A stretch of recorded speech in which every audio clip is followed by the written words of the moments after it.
بسم الله الرحمن الرحيم. عن أنس أن رسول الله صلى الله عليه وسلم رجع من غزوة تبوك فدنا من المدينة فقال: إن بالمدينة أقواما ما سرتم مسيرا ولا قطعتم واديا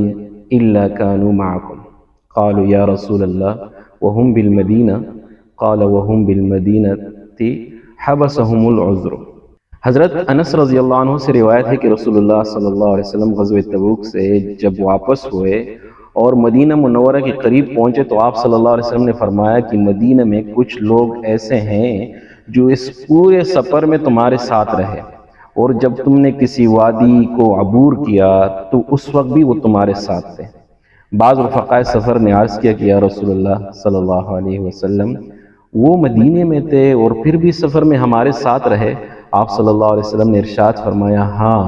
وہ مدینہ ہی میں رہے، کسی عذر اور مجبوری کی وجہ سے وہ ہمارے ساتھ سفر نہیں کر سکے۔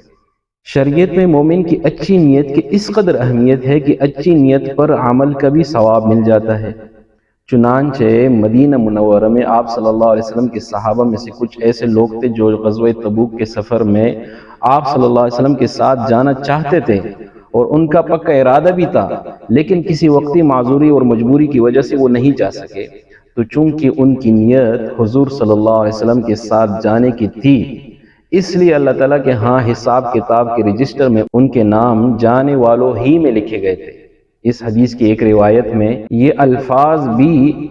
آتے ہیں کہ الا شرکوکم فی الاجر، یعنی وہ مؤمنین اور مخلصین اپنی سچی اور اچھی نیت کی وجہ سے اس غزوہ تبوک کے اجر و ثواب میں تمہارے ساتھ شریک اور حصہ دار قرار پائے۔